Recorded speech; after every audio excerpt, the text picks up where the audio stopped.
اعوذ باللہ من الشیطان الرجیم بسم اللہ الرحمن الرحیم. ذرا اور اونچا کیجیے. عزیزان من، بس آج اکتوبر 1980 کی 10 تاریخ ہے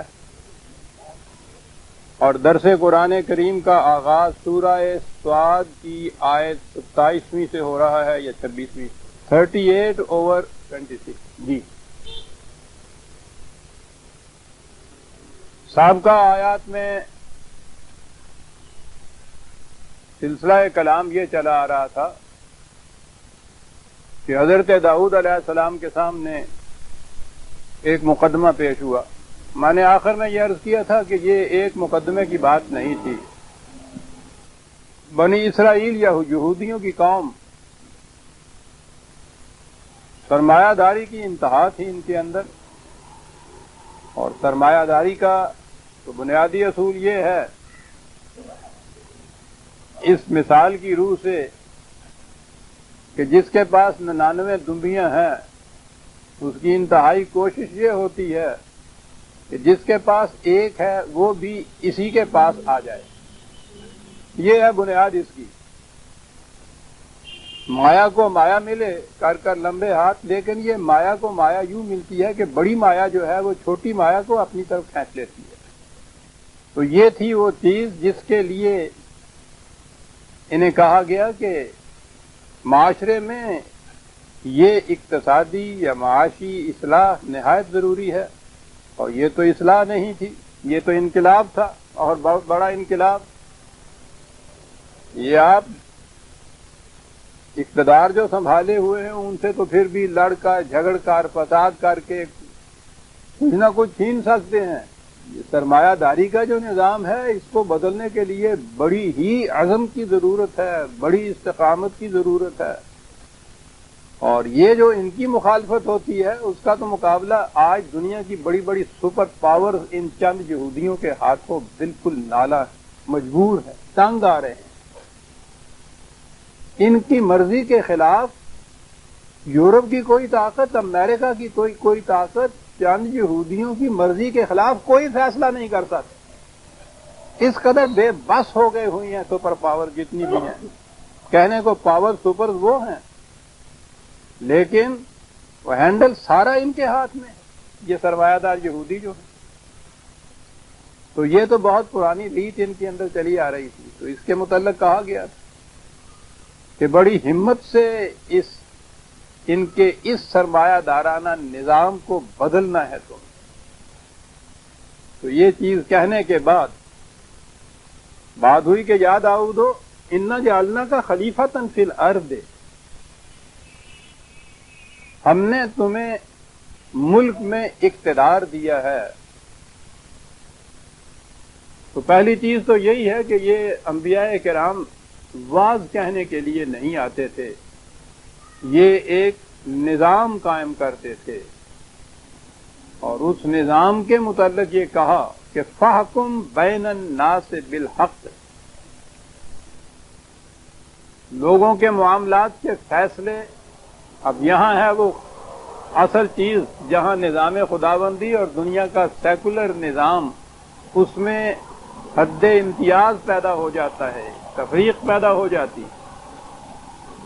دنیا کے عام نظام میں نظام عدل جسے کہا جاتا ہے، اگر کوئی فیصلہ مروجہ قانون کے مطابق ہو جائے بغیر رو رعایت کے تو اسے کہا جائے گا کہ انصاف مل گیا، عدل ہو گیا قانون کے مطابق. اتنی سی بات ہے نا کہ کسی کی رعایت نہ کی جائے، کوئی رشوت نہ لی جائے، کسی کی مخالفت نہ کی جائے، قانون کے قاعدے کے مطابق فیصلہ کر دیا جائے تو وہ عدل ہوتا ہے. قرآن کہتا ہے کہ یہ ٹھیک ہے، ان کی جو ڈیفینیشن یا معیار ہے عدل کی وہ تو یہی ہے، لیکن اگر وہ قانون جس کے مطابق یہ فیصلہ ہوا ہے وہی بے عدلی کے اوپر، ناانصافی کے اوپر مبنی ہو تو یہ انصاف کیسے ہو جائے گا؟ وہ پہلے اس قانون کو لیتا ہے جس کے مطابق فیصلے ہونے ہوتے ہیں. وہ کیسا ہے؟ یہ ہے بنیادی فرق. سیکولر نظام جسے عام نظام کہتے ہیں، اس میں یہ قوانین بھی انہی انسانوں کے بنائے ہوئے ہوتے ہیں،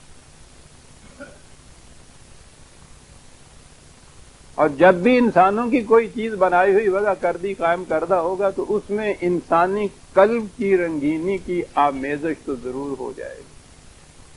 پہلے تو قانون ایسے بنے اور پھر ان قانون کے اوپر عمل پیرا ہونے کے لیے جو مشینری ہے اس میں بھی وہ انسان ہوتے ہیں، لیکن بنیادی چیز یہ ہے کہ وہ قانون کیسا ہے۔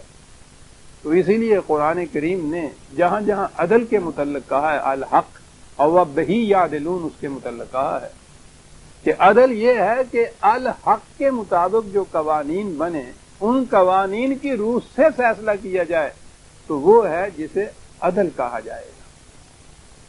تو اس لیے یہاں کہا ہے کہ تمہیں جو اقتدار دیا ہے تو معاملات کے فیصلے جو تم نے کرنے ہیں بالحق کرنے۔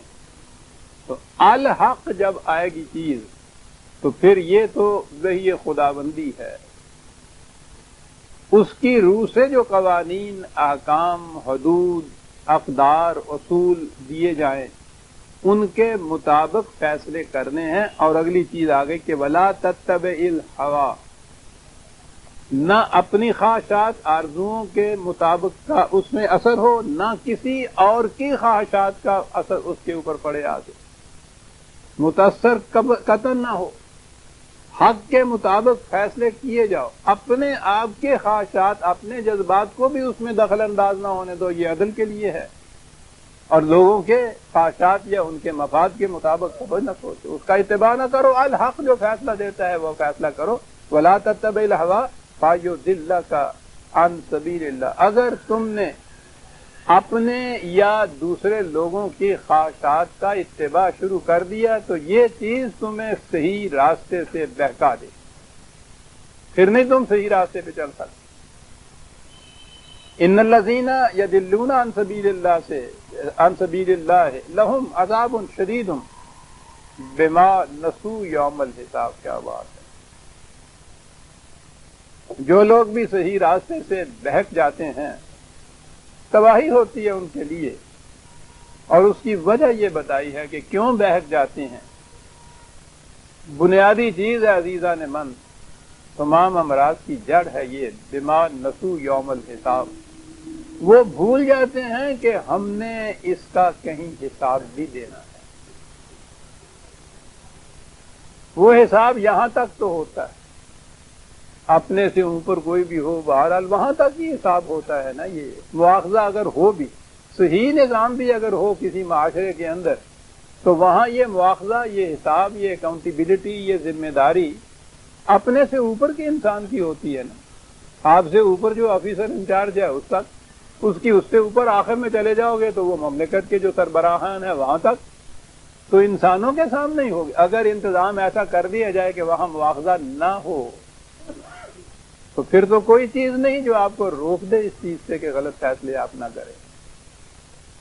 یہی ہے اصل چیز، یہ ہے دین کی، کہ یہ ہو کہ یہاں مواخذہ ہو یا نہ ہو، ایک قانون مکافات عمل ہے جس کو کہا جاتا ہے خدا کے ہاں حساب ہونا، خدا کے ہاں مواخذہ ہونا۔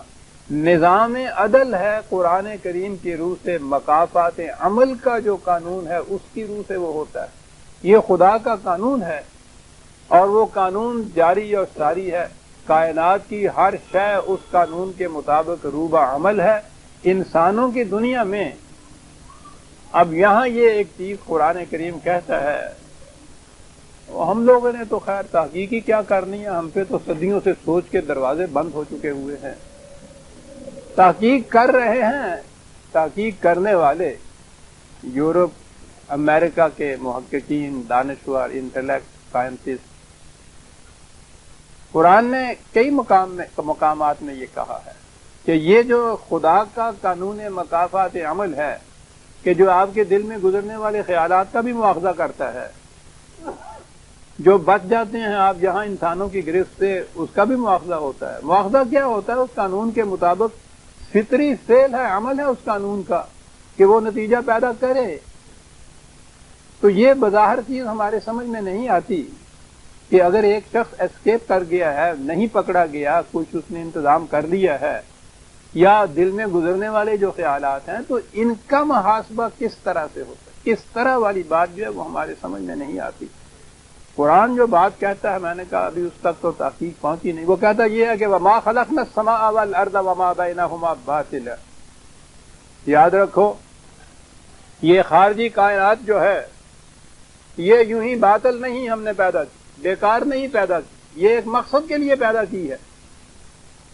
خارجی کائنات پوری کی پوری ایک مقصد کے لیے پیدا کی ہے۔ تو ہمیں تو یہی نظر آتا ہے نا کہ بہرحال موسم بدلتے ہیں، ہوائیں چلتی ہیں، بارش ہوتی ہے، رویدگی ہوتی ہے، نباتات ہوتی ہے، یہی نظر آتا ہے نا اس کا مقصد۔ وہ کہتا ہے یہی مقصد نہیں ہے، یہ تو تمہارے لیے، تمہاری طبعی زندگی کے لیے سامان نشو و نما بہم پہنچانے کے ذرائع ہیں۔ حقیقت میں اصل مقصد جو ہے وہ یہ ہے، وَخَلَقَ اللَّهُ السَّمَاوَاتِ وَالْأَرْضَ بِالْحَقِّ، یہاں ہے پھر وہی بالحق، باطل نہیں ہے، الحق ہے یہ۔ وَلِتُجْزَىٰ كُلُّ نَفْسٍ بِمَا كَسَبَتْ وَهُمْ لَا يُظْلَمُونَ، اور یہ اس لیے ہے کہ ہر شخص کو اس کے عمل کا بدلہ مل کر رہے اور کسی پر کوئی زیادتی نہ ہو۔ اب یہ چیز کہ یہ خارجی کائنات کی اتنی عظیم الشان مشینری قرآن کی روح سے یہ سرگرم عمل ہے، صرف ان طبی نتائج پیدا کرنے کے لیے نہیں، بلکہ یہ کہ تمہارے اعمال، تمہارے کام جو ہیں وہ بلا نتیجہ نہ رہیں، ہر ایک کو اس کے عمل کا نتیجہ مل کر رہے اور کسی پر کوئی زیادتی بھی نہ ہو۔ 45/23، 45/23، بلکہ 22 ہے، یہ 22 ہے، 45/22، اور اگلا ہے افرأیت من اتخذ الہہ ہواہ وأضلہ اللہ علی علم وختم علی سمعہ وقلبہ وجعل علی بصرہ غشاوہ۔ کہا اس کی حالت پہ غور کیجئے کہ جو اس الحق کی بجائے اپنی ہی خواہشات، اپنے ہی مفادات کے پیچھے لگ پڑا، اپنے ہی جذبات کے تابع چل پڑا، نتیجہ اس کا یہ ہوا، کتنا انٹلیکٹ کیوں نہ ہو، کتنا ہی دانشمند کیوں نہ ہو، علم و ہنر اور تہذیب و تمدن میں کتنے ہی بلند مقام کے اوپر وہ قوم کیوں نہ پہنچی ہوئی ہو، جب بھی وہ جذبات کے تابع چلے گی تو علم کے باوجود وہ گمراہ ہو جائے گی۔ اس کے کانوں کے اوپر، اس کی آنکھوں کے اوپر مہریں لگ جائیں گی، پردے پڑ جائیں گے، وہ جو فیصلہ کرنے والی انسان کے اندر قوت جسے مائنڈ کہا جاتا ہے وہ بھی صحیح کام یہ نہیں کرے گی۔ تو کہا فَمَن يَهْدِي اللَّهُ مِن بَعْدِهِ، جب جس کی حالت یہ ہو جائے اس کے بعد اس کو صحیح راستے کی طرف کون لا سکتا ہے؟ تو بات یہاں یہ کہی گئی ہے کہ یہ خارجی کائنات جو اس طرح سے سرگرم عمل ہے، کہا یہ ہے کہ یہ اس کے لیے، اس کا مقصد یہ ہے کہ انسان کا کوئی عمل بلا نتیجہ نہ رہے۔ یہ کیسے ہوتا ہے؟ کبھی دنیا کے اندر تو بہرحال تحقیق اس کی ہو ہی رہی ہے، وہ ٹھیک ہے، لیکن یہ کہ انسانی اعمال کے نتائج بھی، جسے مقافات عمل کہا جاتا ہے، ان کے مرتب کرنے میں بھی یہ جو کارگاہ کائنات کی مشینری ہے اس کا عمل دخل ہے۔ ابھی تک اس پہ تحقیق نہیں تھی، تحقیق ہو رہی ہے، میں نے عرض کیا ہے، وہ آ رہے ہیں اس طرف۔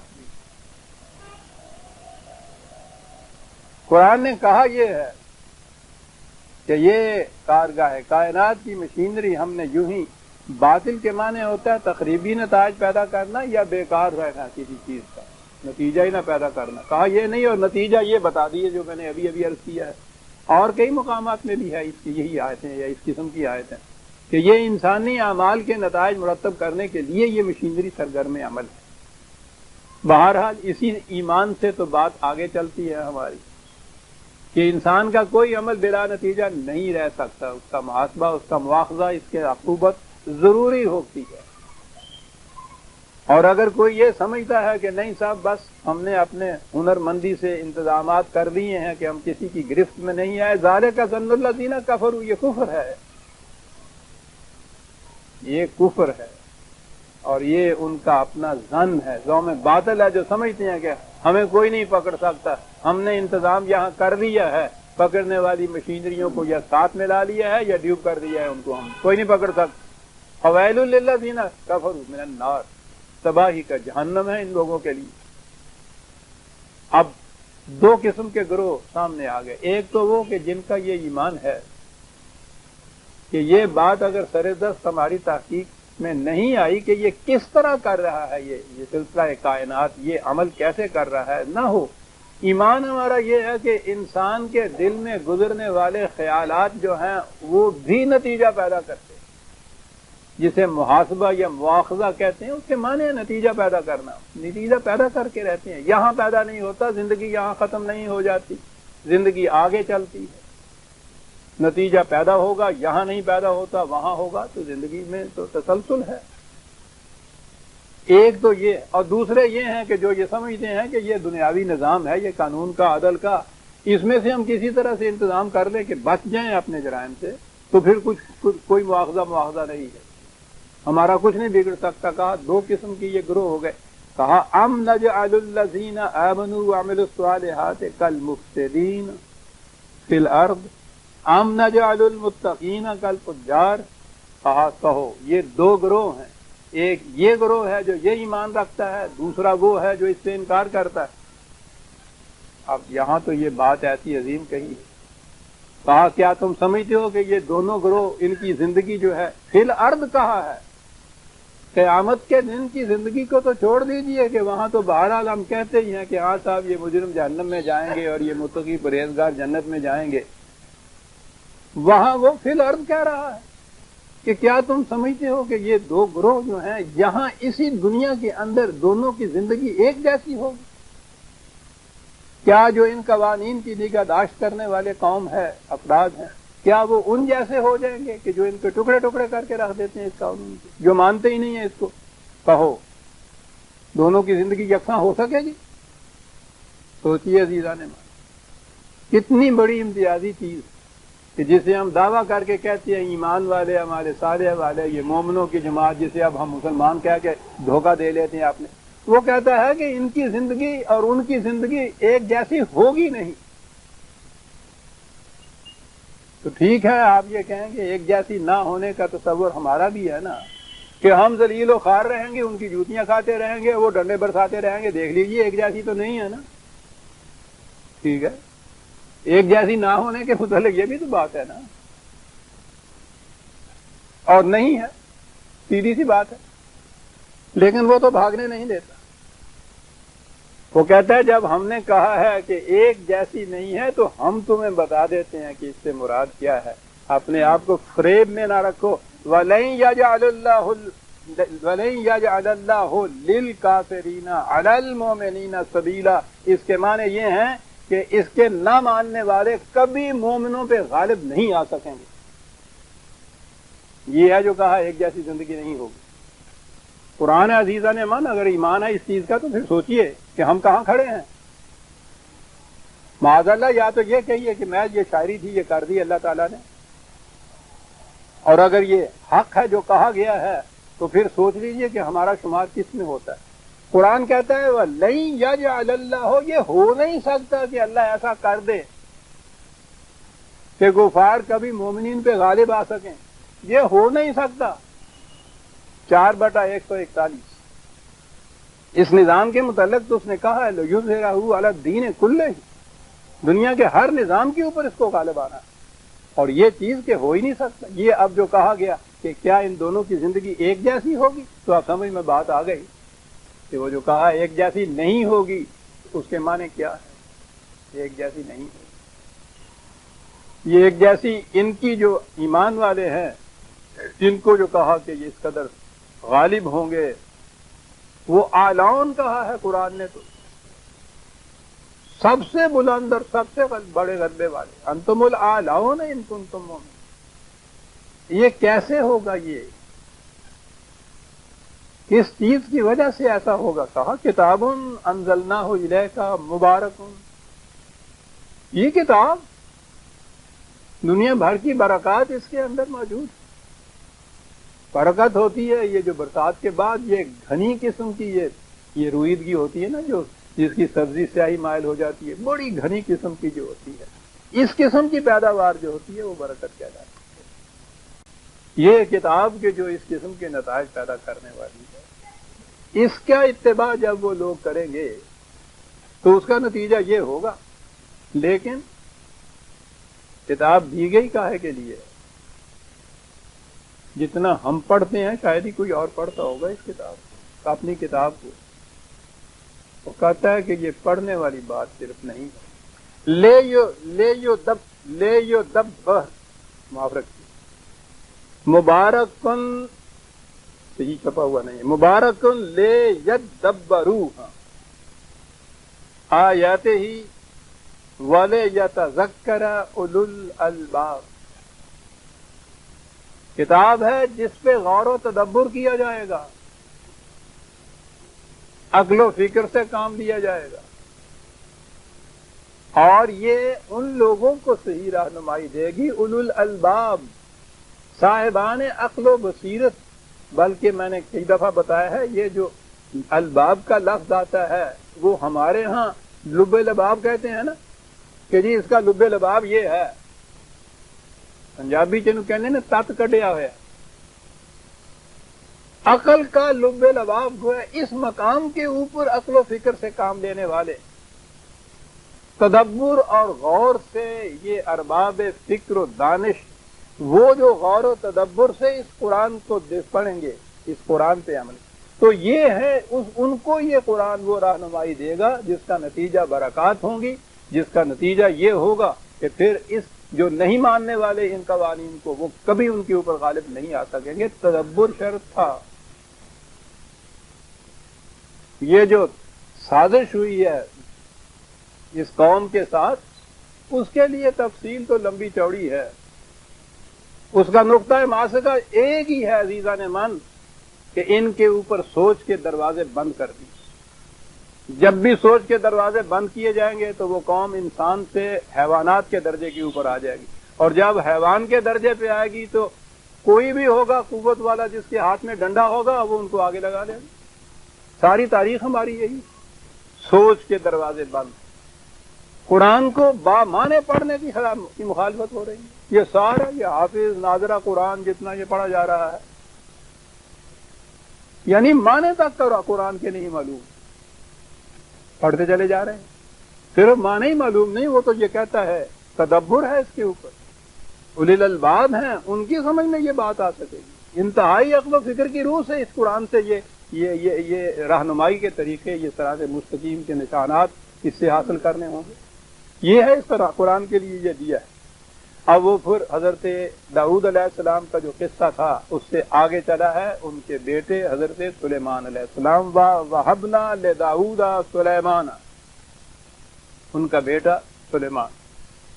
یہ ایک بات یاد رکھیے گا، یہ انبیاء بنی اسرائیل میں ہم دیکھتے ہیں کم از کم 2-3 پشتوں تک وہ انبیاء بھی، ان کی نبوت بھی ان کی اولاد کے اندر آتی ہے۔ حضرت ابراہیم علیہ السلام، حضرت اسحاق، ان کے بھائی حضرت اسماعیل، اسحاق کے بیٹے یعقوب، یعقوب کے بیٹے یوسف، یہاں تک تو ایک لڑی نظر آ رہی ہے کہ باپ کے بعد بیٹا ہے۔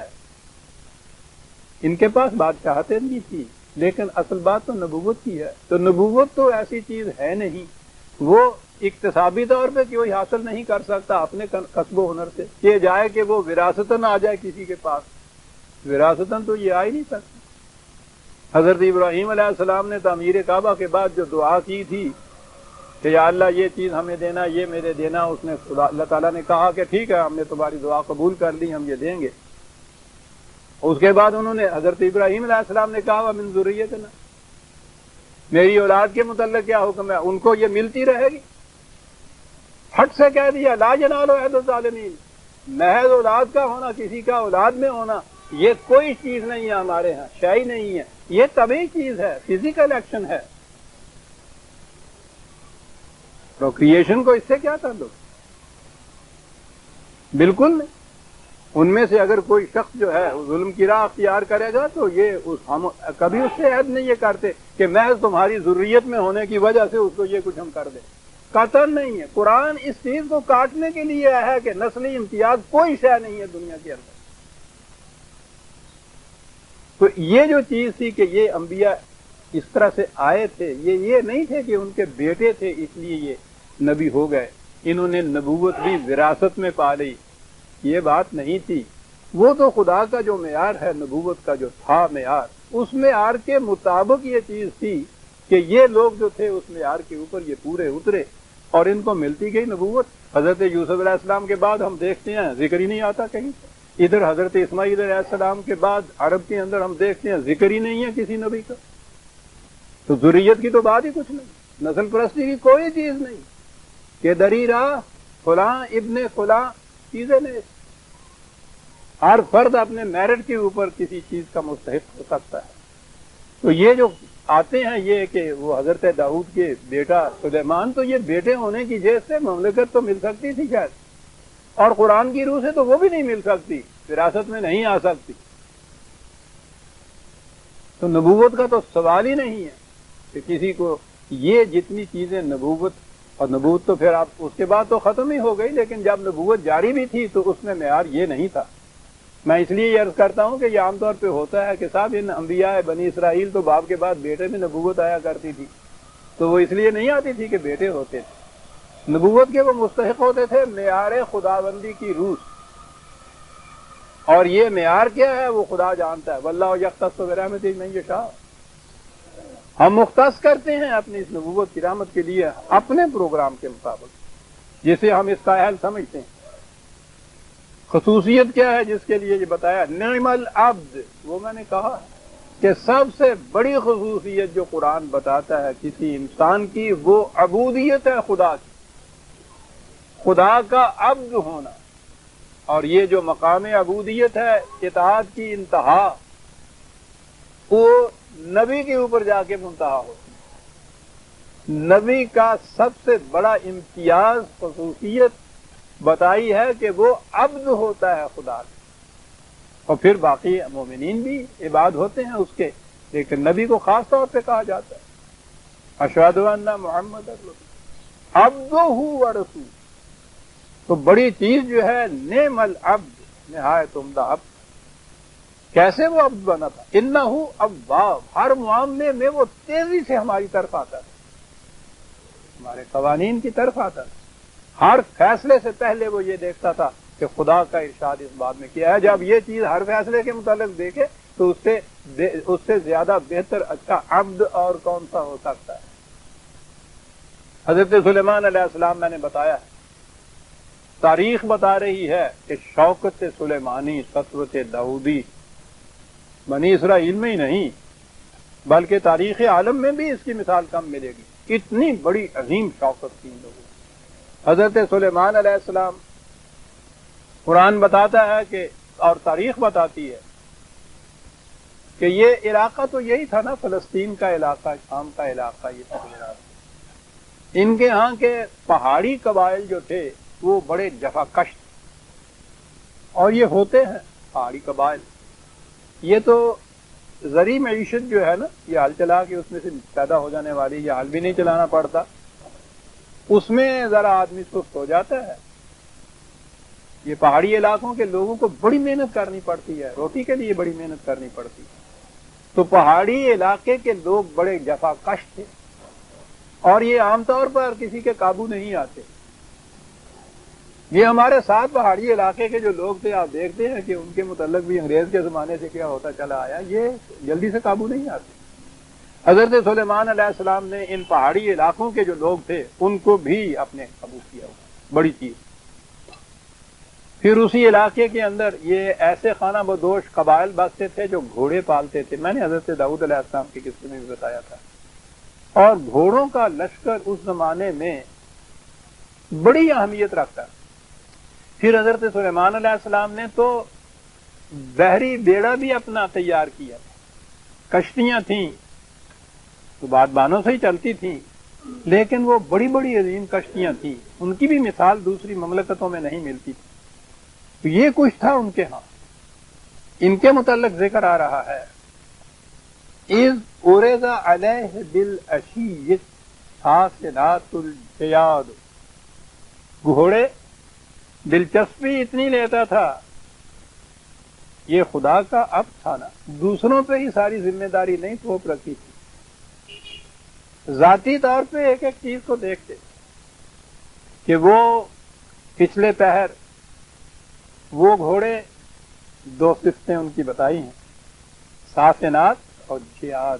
ساخنات تو ہیں سخت بستہ تیزی سے جانے والے، اور یہ جیاد جو ہے یہ تو بڑی چیز ہے، جود و تخا جس کو کہتے ہیں، انسانوں کی بہت بڑی صفت ہے یہ، جود و تخا آپ کہتے ہیں، جید جہاں سے لفظ ہے، جواد جہاں سے یہ لفظ ہے، اصیل گھوڑے ان کو کہیے۔ جن کے ہاں بھی گھوڑوں کے اندر بھی وہ جو ٹھیک اصل بریڈنگ کے ہوتے ہیں وہ ان کو اصیل کہتے ہیں، تو یہ قرآن نے اس کے لیے یہ لفظ بڑے شرف کا ہے، بڑے ممتاز قسم کے گھوڑے جو تھے وہ ان کے ہاں وہ گھوڑے تھے، پہر کے وقت وہ ان کو دیکھتے تھے، خود دوڑاتے تھے۔ اور اگلی بات آ گئی اب فرق جو ہے، فقال انی احببت حب الخیر، کہا تم دیکھتے ہو میں بڑا انٹرسٹ لے رہا ہوں ان کے اندر، تو یہ بات نہیں ہے کہ میں ریسیا کوئی واقعہ ہوا ہوں اس لیے میں اس میں انٹرسٹ لے رہا ہوں۔ حب الخیر عن ذکر ربی، اس لیے کہ یہ خدائی پروگرام میں بہت کام دینے والے ہیں۔ مومن کی تو زندگی کا ہر رخ جو ہے وہ اسی سمت کی طرف جاتا ہے کہ وہ جو منزل مقرر کی ہوئی ہے خدا نے، اس کا ہر قدم اس کی طرف اٹھتا ہے۔ گھوڑوں میں بھی دلچسپی لے رہا ہوں اس لیے کہ یہ اس کے پروگرام کی تکمیل کے لیے، سر انجام دینے کے لیے بڑا عمدہ ذریعہ ہے، یہ وجہ ہے۔ تو ذاتی طور پہ یہ بات نہیں ہے کہ میں گھوڑے ہونے کی حیثیت سے میں یہ کہتا ہوں۔ حتیٰ تبارت بالحجاب، ہم یہاں وہ بات آئی حضرت داؤد علیہ السلام کے قصے میں، تو آپ نے وہ کہانی سنی تھی، افسانہ۔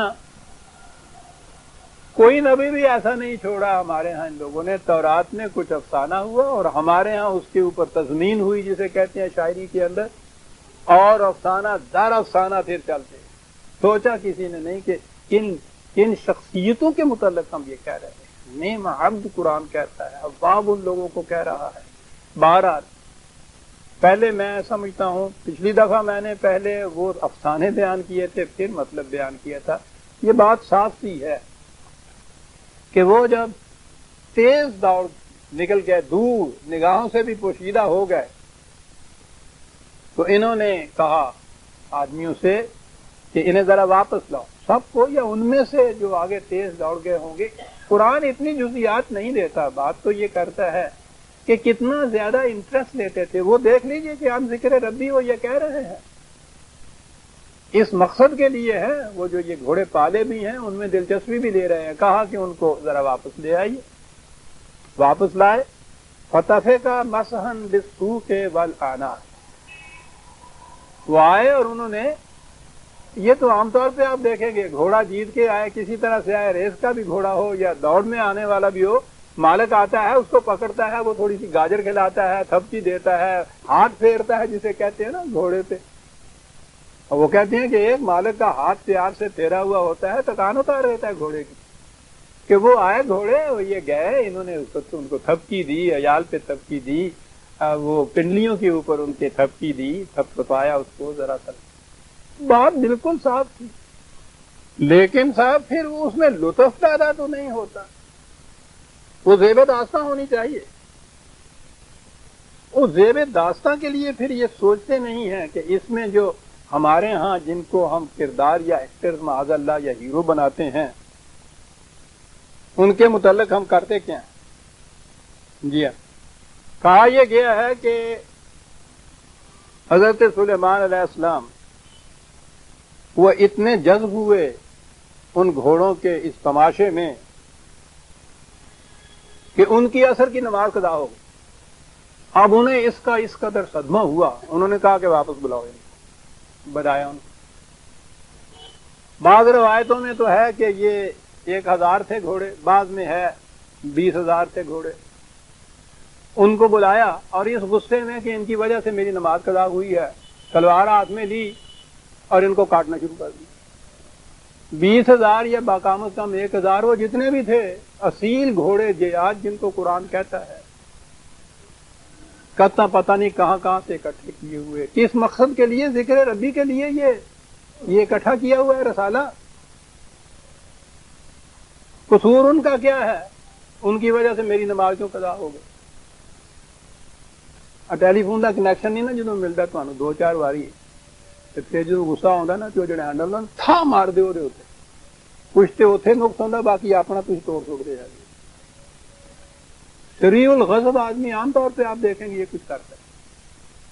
وہ کہتے ہیں نا کہ ایک بیڈ کارپینٹر جو ہے اپنے ٹول سے پھر وہ لگتا ہے، یعنی نماز قضا ہو گئی گھوڑوں کی وجہ سے ہوئی یا آپ کی وجہ سے ہوئی؟ نہیں جی، گھوڑوں کی وجہ سے ہوئی۔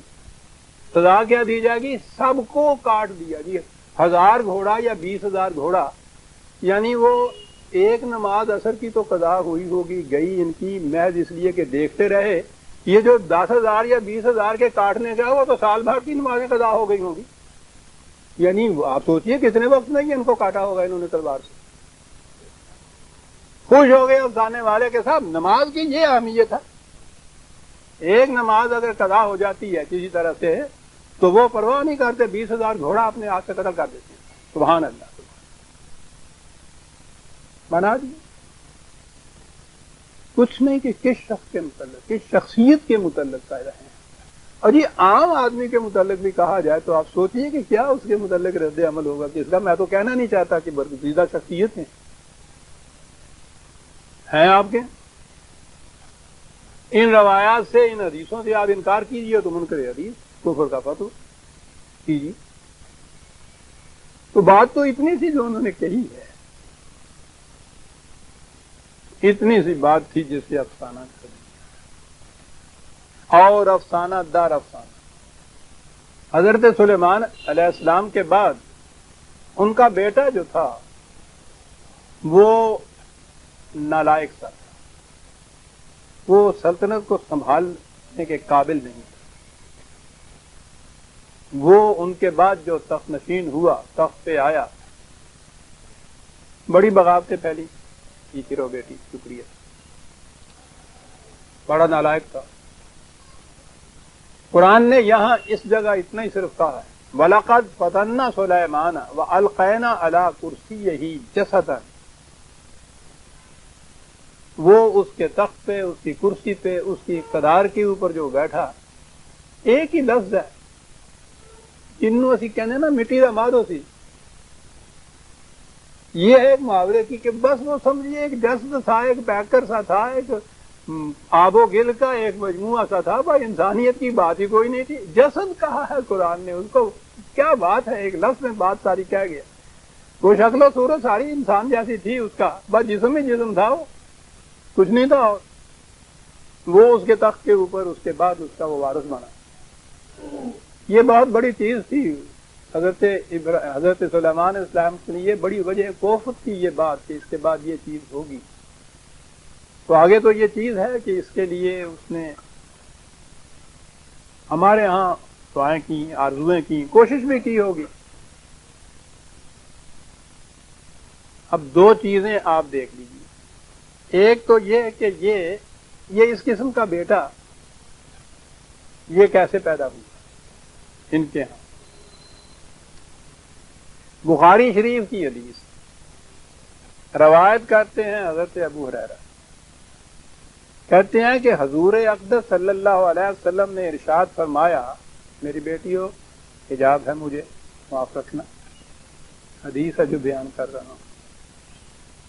حضور نے ارشاد فرمایا، ایک بار سلیمان نے کہا کہ آج رات میں اپنی 70 عورتوں کا دورہ کروں۔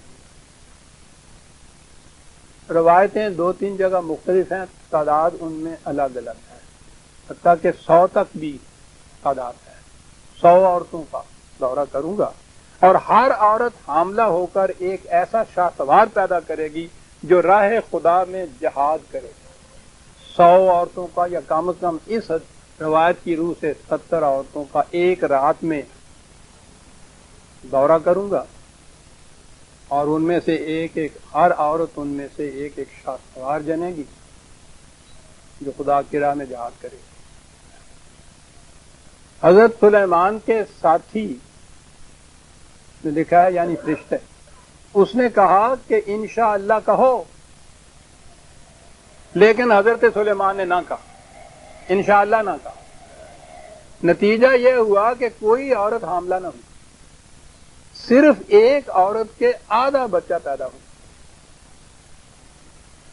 حضور اقدس صلی اللہ علیہ وسلم نے فرمایا کہ اگر سلیمان انشاءاللہ کہہ دیتے تو سب سوار پیدا ہوتے اور آئے خدا میں جہاد کرتے۔ وہ ایک نماز قضا ہونے کا تھا، یہ انشاءاللہ نہ کہنے سے ہوا۔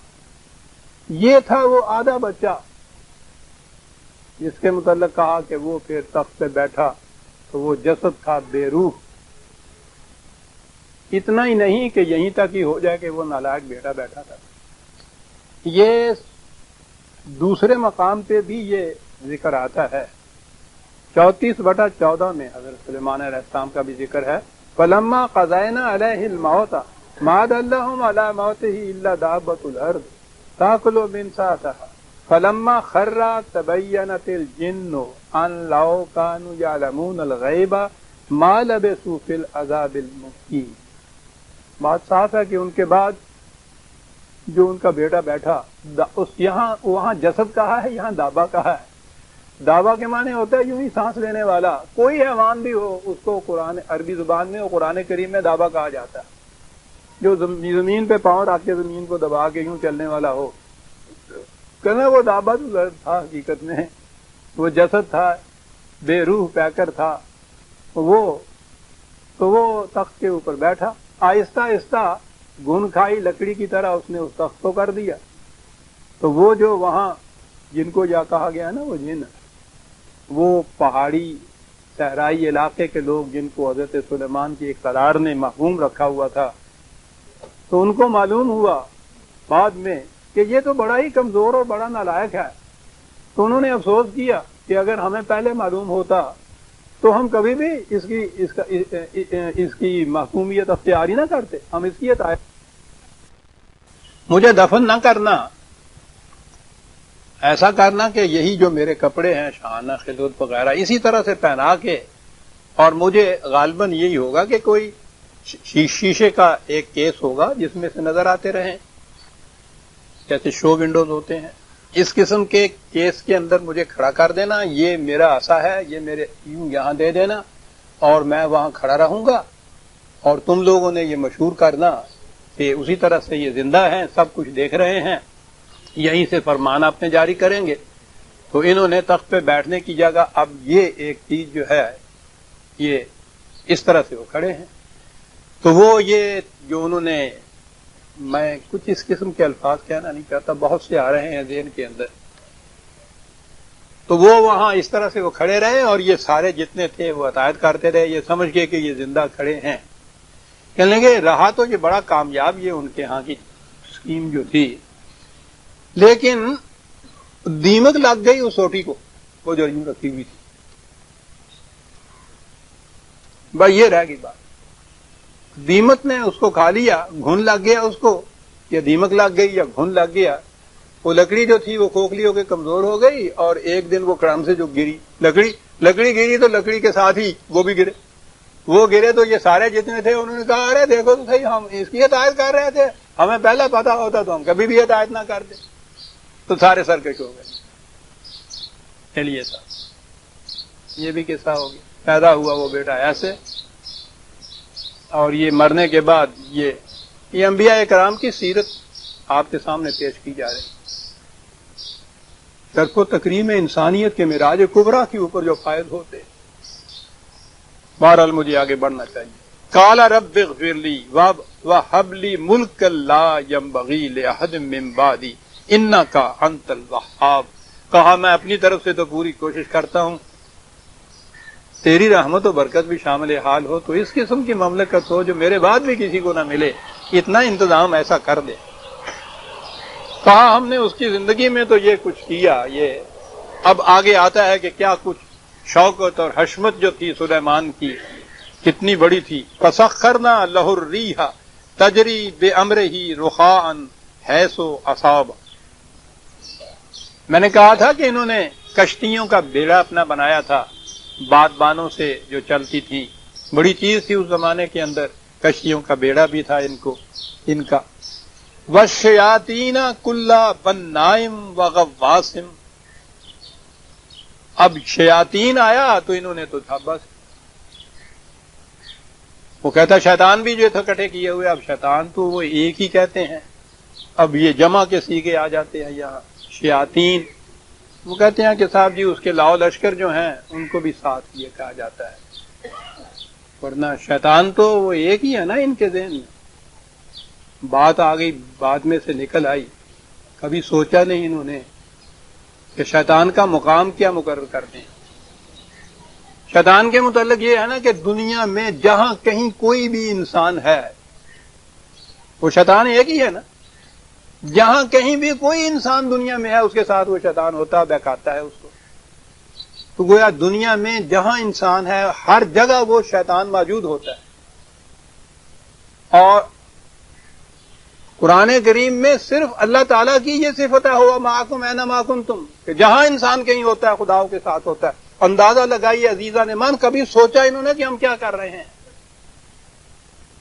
یعنی شیطان کی وہ خصوصیت بیان کر رہے ہیں جو خصوصیت کبریٰ صرف خدا کی انفرادیت ہے, کسی اور کی ہو ہی نہیں سکتی. وہ ہر مقام پہ ہر وقت موجود ہو. بڑے فخر سے بولتے چلے جائیں, پوچھنے والا کون ہے؟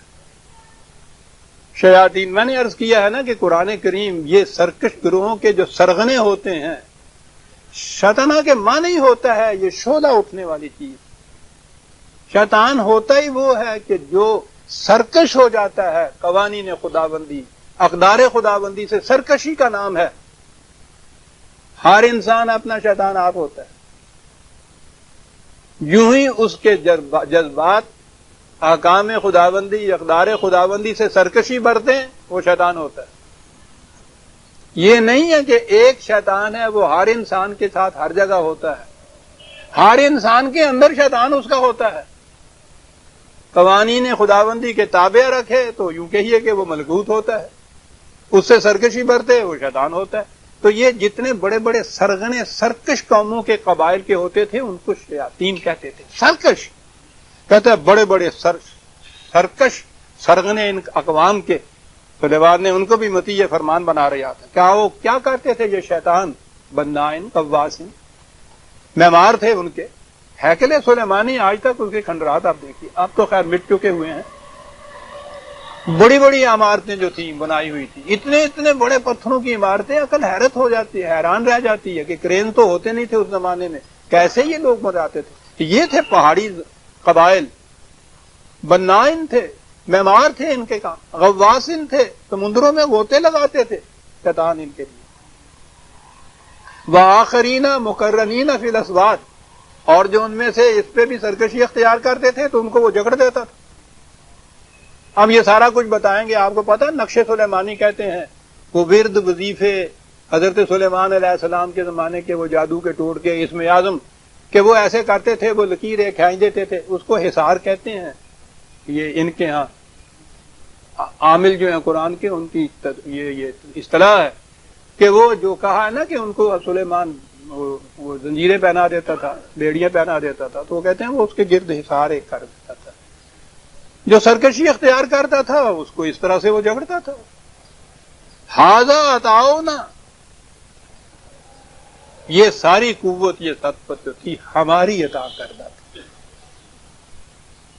اسے کہا ہوا تھا کہ فمنن او امسک بغیر حساب, کہ ان میں سے جو بھی تم سمجھو کہ آپ مطیع و فرما بردار ہو گئے, تربیت ہو گئی ان کی, انسانیت کے غصے میں وہ آ گئے, ٹھیک ہے ان کو پھر اس سے آزاد کر دو, کام کاج کریں. جو ابھی اس قابل نہیں ہوئے ان کو اس طرح سے ذرا ابھی پابند رکھو, ان کی تربیت کرتے چلے جائیں. تو جو عطائے خداوندی ہے اب اس میں یہ استبداد کا تو پہلو ہوگا نہیں نا, یہ تو ان سرکشوں کی تربیت ہے. وَإِنَّا لَهُ عِندَنَا لَزُلْفَى وَحُسْنَ مَآبٍ, یہ ہیں وہ پیغمبر جن کے یہ افسانے بتائے جا رہے ہیں. شروع میں نعم العبد کہا, اواب کہا, آخر میں یہ کہا کہ یہ تھے وہ جن کا مرتبہ ہمارے ہاں بڑا بلند تھا, قرب تھا ان کا, زلفا, حسن مآب, نہایت اچھا لوٹ کر آنے کا ٹھکانہ تھا ان لوگوں کا۔ انبیاء کرام کی باتیں ہو رہی تھی عزیزان من۔ حضرت سلیمان علیہ السلام، یہی سلسلہ انبیاء کرام جو ہے اس میں آگے ذکر آ رہا ہے حضرت ایوب علیہ السلام۔ وَاذْكُرْ عَبْدَنَا ایوب، وہی عبد نبی کے ساتھ بلند ترین امتیاز جو ہو سکتا ہے کسی انسان کا، عبد ایوب بھی ہمارے عبد۔ کیا بات ان کی شروع کی؟ اذ نادى ربه انی مسنی الشیطان بالنصب وعذاب۔ آگے چل کے جو اور الفاظ آتے ہیں اس سے نظر آتا ہے کہ وہ کچھ اپنے ساتھیوں کے ساتھ کہیں باہر گئے تھے۔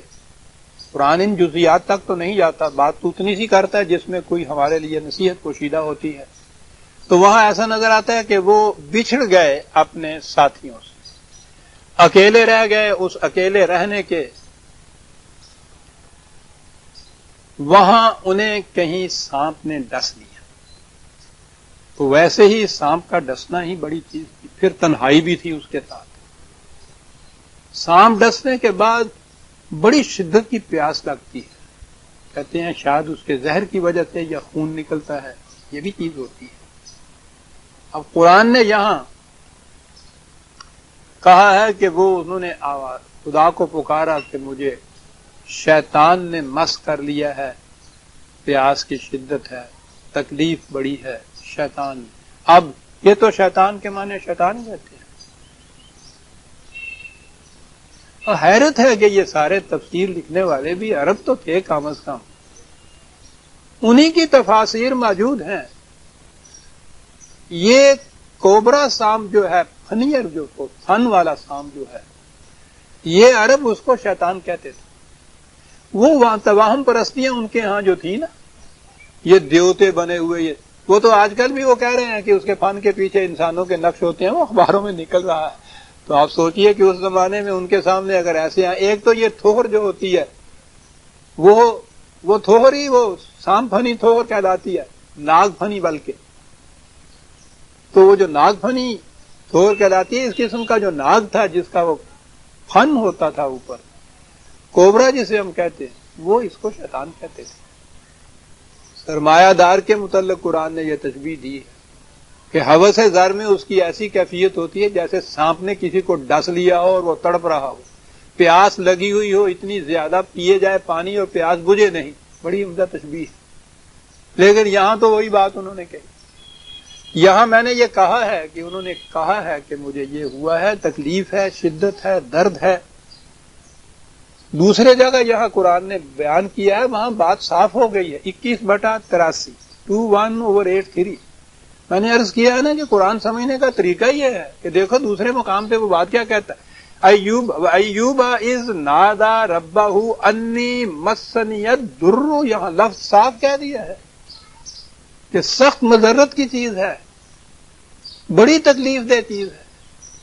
اور یہاں وہ کہا کہ سانپ نے ان کو ڈس لیا، تکلیف ہوئی، شدت کی پیاس بھی لگی ہوئی تھی، اکیلے تھے، کوئی سوچتا نہیں تھا کہ کیا کیا جائے۔ اس زمانے کے حضرات انبیاء کرام کے جو ہمارے ہاں قرآن کریم بیان کرتا داستان ہے، وہ دور ابھی ایسا تھا جہاں ان چیزوں کی تحقیق نہیں ہوئی تھی، اس قسم کی چیزیں بھی وحی کے ذریعے سے ان کو آتی۔ حضرت نوح علیہ السلام کو قرآن کہتا ہے کہ ہم نے کہا کشتی بناؤ، انہوں نے کہا تو میں تو جانتا ہی نہیں کشتی ہوتی کیا ہے، کہ جائے کہ مجھے معلوم ہو کشتی بناتے کس طرح سے ہے۔ تو قرآن کہتا ہے ہم نے اسے وحی کے ذریعے سے کشتی بنانا سکھایا۔ اسی طرح یہ انبیاء کرام کے قصوں میں جو بات بھی آتی ہے وہ فوق الفطرت سپر نیچرلی نہیں ہوتی، عام قانون فطرت کے تابع ہوتی ہے۔ ہوتا یہ ہے کہ ان کو اگر علم نہیں ہوتا تو اس کا علم دے دیا جاتا ہے خدا کی طرف سے، وہی یہ کرتی ہے ان کو، لیکن جو طریقے سکھاتی ہے ان کو وہ سارے وہی ہوتے ہیں جو فطری ہوتے ہیں۔ اب اس حالت میں ان سے کہا گیا، آپ کو معلوم ہے چشمے ایسے ہوتے ہیں، گندک کے چشمے، گرم پانی کے چشمے، انفیکشن دور ہو جاتی ہے، ان سے نہانے میں، اس میں پانی ڈوبنے میں، ہر جگہ ہوتے ہیں۔ دلی کے قریب گڑگاؤں کے پاس تو پوچھو نہیں، یہ چشمے کتنی دور دور سے لوگ آتے تھے۔ وہ کراچی میں بھی وہ منگو پیر کے پاس وہ کہتے ہیں۔ بہرحال اس چشمے ہوتے ہیں گندک کے، اور یہ یورپ میں تو وہ بڑے اہم ہیں، وہاں تو ان لوگوں نے انتظامات کر رکھے ہیں سکن ڈیزیزز کے لیے، دنیا بھر سے لوگ جاتے ہیں۔ اس میں کوئی چیز فوق الفطرت سپر نیچرل نہیں ہوتی۔ کیا یہ خدا کہہ یہ رہا ہے کہ ہم نے اس کو پتہ بتایا کہ ذرا ادھر سے جاؤ، وہاں ایک چشمہ ملے گا تمہیں، ارکض پہ رجلے کا ھذا مغتسل بارد و شراب، وہاں تم دیکھو گے کہ ٹھنڈے پانی کے بھی چشمے ملیں گے جہاں پیا بھی جائے گا، اس قسم کے بھی ملیں گے۔ وہاں جا کے اپنے پاؤں کو اس چشمے کے اندر ڈبوو اور ہلاؤ، تھوڑا فائدہ ہو جائے گا۔ یہ ایک علاج بتایا جا رہا ہے، نیچرل چیز ہے، یہ کرو۔ ساری کڑیاں بیان نہیں کرتا قرآن، یہ کوئی سٹوری ٹیلر نہیں ہے، داستان دو گو نہیں ہے، درمیان میں گیپ چھوڑ دیتا ہے کہ آپ فل ان دی گیپ تو آپ خود کر سکتے ہیں نا، کہ انہوں نے کیا ہوگا۔ اس کے بعد ہے وَوَهَبْنَا لَهُ أَهْلَهُ وَمِثْلَهُمْ مَعَهُمْ رَحْمَةً مِنَّا وَذِكْرًا لِأُولِي الْأَلْبَابِ۔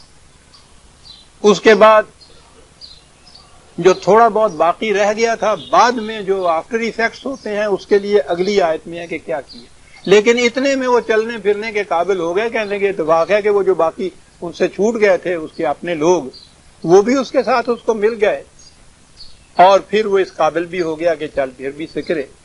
اب یہاں پھر یہ کہا ہے وَذِكْرًا لِأُولِي الْأَلْبَابِ، ہم نے بات بتائی ہے، جو عقل و فکر سے کام لیں گے انہیں اس کے اندر بڑا ایک سبق ملے گا کہ اگر اس قسم کی کوئی چیز ہو جائے، کوئی سانپ ڈس لے کسی طرح، اتنی تکلیف ہو، تو ایسی چیزیں وہاں جاؤ جو ڈس انفیکٹ کرنے والی ہوں، اس سے آرام ہو جائے گا۔ یہ اولی الالباب کے لیے، اگر یہ سپر نیچرل کوئی چیز تھی جو خدا نے ان کو بتائی تھی، تو یہ اولی الالباب اس سے کیا سبق حاصل کریں گے؟ وہ تو عقل و فکر کو یہاں اپیل کر رہا ہے۔ اور اگلی چیز پھر کہ یہ جو باقی رہ گیا ہے اس کے لیے یاد رکھو وَخُذْ بِيَدِكَ ضِغْثًا فَاضْرِب بِهِ وَلَا تَحْنَثْ، یہ ہے وہ بات۔ کہا کہ وہ جھاڑ پھونک کی طرف نہ چلے جانا، وہ ورد وظیفے کی بات نہ کر لینا، حضرت صاحب سے نہ کہنا کہ لب لگا دیں۔ کہا یہ ساری توہم پرستیاں ہیں، ان سے تہنس ولا تہنس، توہم پرستی نہیں ہے، یاد رکھو قاعدے سے علاج کرنا ہے۔ یہ جڑی بوٹیاں بتا دی گئی، یہ بوٹیاں ہیں، ان کو لو، مٹھی بھر بوٹیاں لو، اس کے بعد ہوگا کہ وہ جو جگہ باقی رہ گئی ہے، کوئی زخم رہ گیا ہوگا، اس پہ ملو ان بوٹیوں کو، مٹھی بھر بوٹیاں لو، اس پہ ملو۔ ولا تہنس نے بات صاف کر دی کہ توہم پرستی کی طرف نہ جانا۔ یہ جو غلط خیالات لوگوں کے ہیں اس وقت، ایسے موقعوں کے اوپر غلط سمت کی طرف دے دیتے ہیں، یہ نہ کچھ کرنا، قاعدے کے مطابق کرنا۔ اسی لیے تو اولی الالباب کو کہا کہ تمہارے لیے بڑی سبق کا بہت بات ہے جو ہم کہہ رہے ہیں۔ اس قسم کے پانی اگر ہو وہاں، اور اس دور کے اندر اگر وہ پانی کی طرف جانے کی ضرورت نہیں ہے، ہر جگہ ڈس انفیکشن جو ہوتی ہے اس کا علاج کراؤ۔ یہ چیزیں باقی رہ جاتی ہیں، ٹھیک ہے، جڑی بوٹیوں سے ان کا علاج کر لو۔ تو ہم نے اس سے وہ کہا کہ یہ لو، جڑی بوٹیاں ہاتھ میں لے لو، ان سے مالش کرو۔ کہا انا وجدناہ صابرا، تکلیف بڑی تھی اس کو، لیکن جو کچھ ہم نے اس کو بتایا، یہ نہیں ہوا کہ اس نے کہا کہ یار وہ کہ تو دم کرا ہی لو تھوڑا جہا نال، ٹھیک ہے ابھی نال علاج بھی چنگا ہے جڑا کرانے ہے گئے ہیں، پر کہ دم درود بھی چنگا ہی ہوندا ہے نا۔ یہ کون کرتا ہے؟ جس میں استقامت نہیں ہوتی، تلون ہوتا ہے۔ یہ علاج وہ علاج، کجیاں، وہ ایلوپیتھک بھی اور وہ یونانی بھی اور وہ ہومیوپیتھک بھی، پھر وہ درود بھی، اور وہ اس کے بعد وہ تعویذ بھی اور گنڈے بھی، پھر وہ جو آیا کرتے ہیں جین کڈن والے، وہ ان کا بھی۔ کیا بات کہی ہے، وجدناہ صابرا، تکلیف برداشت کر گیا، لیکن اس قسم کی توہم پرستیوں کی طرف نہیں گیا۔ نعم العبد، کیسا اچھا فرما بردار تھا، انہو اواب، ہر بات میں ہماری طرف جاتا تھا، وہ ان چیزوں کی طرف نہیں جاتا تھا. کیا بات ہے، اولی الالباب کے لیے کتنا بڑا سبق کہ ایسے معاملات کے اندر ہم نے جب فطرت کے قوانین بنا دیے ہیں، مرض ہے، مرض کی تشخیص کراؤ، اس کے علاج کے لیے دوائیاں ہم نے بنا دی ہیں، خدا کی بنائی ہوئی دوائیاں ہیں، انہی میں یہ تاثیر ہے. اب آپ ان کی طرف آؤ، اس سے یہ علاج کراؤ، توہم پرستیوں کی طرف کیوں جاتے ہو؟ کس زمانے میں یہ بات ہو رہی ہے عزیزان من؟ لیکن تو اس سے تو کوئی لطف نہیں آیا نا آپ کو. بار بار میں یہ لفظ بولتا ہوں، آپ کو میں نے سنایا تھا کہ یہ لطف کی بات کہاں سے چلی تھی، ورنہ یہ لفظ لطف ہے، لطف نہیں. یہ ہاتھ میں یہ لے لو بوٹیاں ووٹیاں. اب آتی ہے روایت کہ جب یہ تکلیف تھی ان کو تو ان کی بیوی جو تھی بڑی بیچاری ہدایت گزار تھی، لیکن یہ بڑے غصے والے تھے. تو کوئی بات ایک دن ہوگی وقت کے اوپر بیچاری کوئی مٹھیاں نہیں پار سکتی ہوگی یا کوئی چیز نہیں لا سکتی، کہنے لگے کوئی بات نہیں، مجھے اچھا ہونے دو، 100 چھڑیاں تو میں ماروں گا، بیت 100 بیت سمجھ لی، 100 درے یہ ماروں گا میں تمہیں، اور قسم کھا لی، خدا کی قسم ایسا کروں گا. اب اس کے بعد وہ تو کہتی ہوئے گی بھی اللہ کہہ رہے اچھا نہ آئی ہوں ہمیں، تو وہ اچھے ہو گئے. اب وہ قسم کھا بیٹھے تھے 100. آپ سوچئے تو 100 کوڑے اور کھا سکتی، قسم کھا بیٹھے تھے. اب یہ بھی بیچارے حیران کہ کیا کروں، قسم کھا بیٹھا ہوں. کہا خدا نے یہ بتایا، کہا کہ کوئی بات نہیں، یہ بہاری کے تل کے لے لو، تیلے 100 اپنی مٹھی میں لے لو اور اس کو ایسے ایک دفعہ کر دو، شرط پوری ہو گئی. یہ نبی خدا کا اپنی قسم پوری کر رہا ہے، خدا ہیلا بتا رہا ہے. یہ کن کی باتیں ہو رہی ہیں؟ خدا تعالیٰ کی باتیں ہو رہی ہیں، اس کے انبیاء کی باتیں ہو رہی ہیں. وہ بتا رہا ہے کہ کوئی بات نہیں ہے، قسم کھا بیٹھے ہو، وہ یوں پورا کرو اس کو. اور انہوں نے اسی طرح سے وہ ایک مٹھا لیا ہاتھ میں تنکوں کا اور یوں اس نے کیا، اور پھر اللہ اکبر، خوش ہو گئے صاحب کے، موج ہو گئی، قسم پوری ہو گئی. اب آپ کریں گے یہ تو اب بات ہو گئی، افسانہ ہوا. وہ تو کہتا ہے کہ عقل مند جو ہیں ان کے لیے اس میں بات ہے، کہنے کی بڑی بات ہے اس میں عقل مند کے لیے. یہ زنا کی سزا 100 کوڑے ہیں نا، یہ ان سزاؤں کے اوپر تبصرہ کرتے ہوئے مجھے مصیبت ہے، مجھے بار بار کہنا پڑتا ہے، لیکن میں اس لیے کہتا ہوں مودودی مرحوم صاحب کا نام کہ لیٹسٹ تفسیر ان کی ہے اور ان کو بڑا ماڈرن سمجھا جاتا ہے نا، بہت بڑے مفکر اسلام کے اور بڑے تقریر. انہوں نے اس پہ تبصرہ کرتے ہوئے یہ لکھا ہے، تفہیم القرآن کی 3 جلد کا 341 صفحہ. انہیں فکر پیدا ہو گئی کہ یہ 100 کوڑے مارنے ہیں. کہا کہ اگر وہ مجرم کمزور ہو، بیمار ہو، بوڑھا ہو تو 100 کوڑے تو کھا نہیں سکے گا. انہوں نے لکھا یہ ہے کہ ہمارے لیے ہدایت ہے اس کے اندر جو خدا نے دی ہوئی. چاہیے یہ کہ ایک بہارو لے لو، اس میں 100 تنکے رکھ کے اس کو یوں ایک دفعہ مار دیجئے تو یہ وہ جرم جو ہے اس کی سزا کا تقاضا پورا ہو جاتا ہے. یہ قانون تفہیم القرآن کے اندر یہ وہ قانون بتا رہے ہیں کہ تقاضا وہ پورا ہو جائے گا 100 کوڑے کا. تو آپ نے سوچ لیا کہ ان سے پھر کیا کیا استنباط کیے جاتے. آپ حیران ہوتے ہوں گے کہ یہ افسانے یہ اس قسم کی کہانیاں رکھی ہوئی کیوں ہیں؟ اس کام کے لیے رکھی ہوئی. یہ کوئی یوں ہی کوئی واعظ نہیں ہے، یہ کوئی کہہ رہے ہیں. میں نے عرض کیا ہے کہ اتنا بڑا جس کو کہا جاتا تھا کہ اتنا بڑا مفسر ماڈرن، ان کو تو اللہ کا شاہکار کہا جاتا. ان کی تفسیر میں یہ جو جرم زنا کی سزا 100 کوڑے ہیں اس پہ تبصرہ کرتے ہوئے یہ کہا گیا ہے کہ عدالت یہ دیکھ لے کہ اگر وہ 100 نہیں برداشت کر سکتا تو پھر وہ اپنی اس میں لکھ دیں گے نا اپنے ججمنٹ کے اندر کہ 100 تن کے لے لیے جائیں، اور میں سمجھتا ہوں اس قسم کی بہاریاں یا وہ عدالت میں ہی رکھ لیں گے اپنے ہاں، یا وہ وہاں باہر جیل میں ہوں گی کہ ایسا ہو اور اس کو وہ تن کے 100 جو ہے یہ کیا تو وہ اس نے کہا تھا کہ قسم کا تقاضا پورا ہو جائے گا، یہ کہتے ہیں قانون کا تقاضا پورا ہو جائے گا۔ اور سورہ صاد کی آیت 44 تک ہم آ گئے عزیزان ایمان، ایک بڑا اہم اعلان سا ہے، 45 سے ہم اگلے درس میں لیں گے۔